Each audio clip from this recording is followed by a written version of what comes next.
کبھی بھی بغض نہ پیدا کریں. بغض والے لوگ بے سکون رہتے ہیں. بہت ساری کمزوریاں ہمارے اندر ہوتی ہیں نا، پھر اللہ ہماری روزی تو نہیں نہ بند فرماتا. یہ تو نہیں کہتا کہ زمین سے نکل جاؤ. اگر یہی والا معاملہ ہو جو ہمارا ہے کہ شادی پہ اس نے میرے ساتھ برا سلوک کیا تھا، اب ساری زندگی بغض رکھنا ہے. اگر یہی معاملہ فرشتے اللہ کی بارگاہ میں کہیں کہ یا اللہ اس نے فلانے دن شراب پی تھی، اب اس کو زمین میں نہیں رہنے دینا، نظام زندگی چلے گا. تو اگر اللہ ہمیں معاف کرتا ہے تو ہم بندوں کو معاف کیوں نہیں کرتے؟ آپ یقین کریں اتنی لمبی عداوتیں، اتنا لمبا حسد، اتنا لمبا بغض، اتنا لمبا. حدیث میں نے پڑھی، میں حیران رہ گیا. میرے نبی کریم علیہ الصلوۃ والسلام نے فرمایا اپنی بیوی سے کبھی بغض نہ رکھنا. اگر اس کی ایک بات ناپسند ہو تو اسے چھوڑ کے وہ بات دیکھو جو تمہیں پسند ہے. میں اس حدیث کو پڑھ کے سوچنے لگا کہ کیا بیوی کا بھی بغض رکھتے ہیں لوگ؟ اب حضور نے کہا ہے تو اس کا مطلب ہے لوگ بیوی کا بغض بھی رکھتے ہیں. اب اس پر استدلال کر کے مجھے کہنا پڑے گا کہ سسرال والوں کا بغض بھی رکھتے ہیں. کہنا پڑے گا کہ بھائی کے سسرال والوں سے بھی بغض رکھتے. اس حدیث کی روشنی میں سمجھا کہ لوگ بھابھی کا بغض بھی رکھتے ہیں. بغض، ورنہ عادتیں تو ہماری بھی کئی بری ہوتی ہیں. اگر عادات ایک وجہ بنے اختلاف کی تو عادتیں تو ہماری بھی کئی بری ہیں. لیکن ہم اپنی بری عادتوں سمیت اپنے آپ سے پیار کرتے ہیں، اور سامنے والے کی ایک بھی عادت بری ہو تو اس سے بغض رکھتے ہیں. بغض نہ پیدا کریں. میرے نبی پاک علیہ الصلوۃ والسلام نے فرمایا کچھ چیزیں تمہارے دین کو مونڈ ڈالیں گی، تباہ کر دیں گی، کاٹ دیں گی. حضور کون سی؟ فرمایا حسد، تکبر اور بغض. یہ تمہارے دین کو تباہ کر دیں. ہم بے چین اس لیے ہیں کہ ہم نے بہت سارے لوگوں کا بغض پالا ہوا ہے، اور ہر فیلڈ میں سیاستدان نے سیاستدان کا، ذاتیات پر اتر کے بات کرتے ہیں. معزز ترین لوگ، تاجر نے تاجر کا، اللہ ماشاءاللہ بعض جگہ پہ اہل علم بھی ایک دوسرے سے عداوت رکھتے ہیں. خدا را دل رب کریم کے آنے کا ٹھکانہ ہے. یہ صاف ہوگا تو اس میں رب رسول کے جلوے ہو. اگر اس میں عداوت ہو، اس میں بغض ہو، اس میں کینہ ہو، نفاق. سنیں میرے رسول کریم حضرت ابوبکر صدیق رضی اللہ تعالیٰ عنہ کہتے ہیں میں رو ہی پڑا.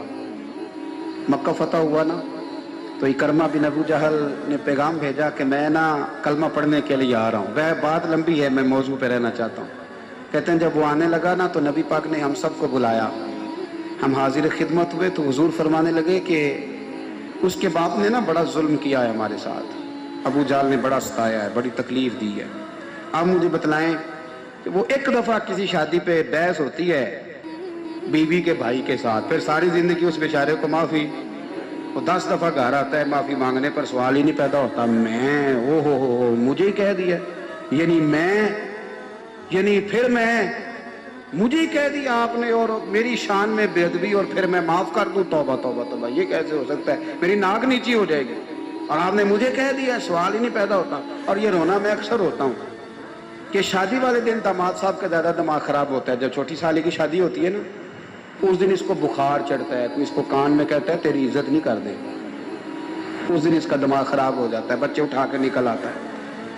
وہ بیچارہ سسر منتیں کر رہا ہوتا ہے کہ تیری مہربانی آ جا، یہ عزت کرا رہا ہے. تو میں نے کہا احتجاج کر کے جو عزت کرائی جاتی ہے وہ عزت نہیں ہوتی. ہاں یہاں مانگ کے عزت لیتے ہیں لوگ، یا احتجاج کی کوئی عزت ہے؟ آپ کے اندر کمالات اتنے ہوں کہ آپ کی عزت کرنے کو دل چاہے، یعنی مزہ آئے، یعنی لطف آئے، یعنی آپ دور بیٹھے ہوں تو کسی کا دل کرے آپ کو اسٹیج پہ بلانے کے لیے. یہ کیا بات ہوئی کہ چھائے جانا اور بھاگ کے آگے جانا؟ ان سے نکلیں. اکرمہ بن ابو جہل کلمہ پڑھنے کے ارادے سے آ رہے ہیں. حضور علیہ السلام نے صحابہ کو بلایا. کتنی زیادہ عداوت رکھی جا سکتی تھی معاذ اللہ؟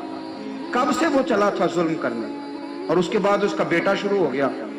کتنی باتیں تھیں جو ناقابل معافی تھیں، پر کریم رسول نے ہمیں بتلایا ہے کہ سکون والی زندگی کہتے کس کو ہے.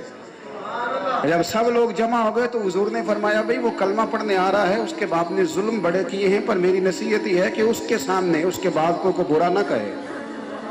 خبردار کوئی اس کے سامنے کوئی بات نہ کرے. اب وہ کلمہ پڑھنے آ رہا ہے، مطیع ہو کے آ رہا ہے، بان کے آ رہا ہے. کہتے ہیں اللہ کے رسول نے نا کافی دیر تک خطبہ دیا، بریفنگ دی، بات سمجھائی. جناب صدیق اکبر کہتے ہیں میں رو پڑا.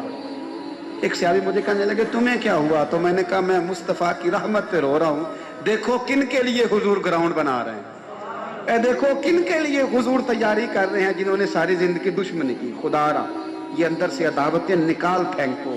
او بھائی اتنا تو لمبا ٹائم ہی کوئی نہیں، اتنا تو وقت ہی کوئی نہیں، اس کو صاف رکھو، بندہ کوئی کر بھی گیا تو کوئی حرج نہیں۔ تو مہربانی کریں، ایک تو اگر آپ مطمئن رہنا چاہتے ہیں تو کبھی کبھی نا مست ہو کے ذکر الہی کریں، مست ہو، وہ والا ذکر نہیں جس میں آپ موبائل بھی دیکھ رہے ہیں اور کہانیاں بھی۔ میرے سامنے کو بندہ جمعے والے دن یا تقریر کے درمیان تسبیح لے کے بیٹھ جائے تو میں اس سے پوچھتا ہوں تو دو کام ایک ٹائم کے میں پہ کرنا ہے؟ میری بھی بات سن رہے ہو، تسبیح پڑھی تو ممکن ہی نہیں، تسبیح تو تسبیح ہے، جب وہ ہوگی تو پھر کوئی اور کام سوال ہی نہیں پیدا ہو۔ ایک تو ذکر کرے محو ہو، دوسری بات حقیقت کا سامنا کریں۔ آپ اگر مطمئن رہنا چاہتے ہیں تو حقیقت پسند بنیں، تیسری بات حسد چھوڑ دیں۔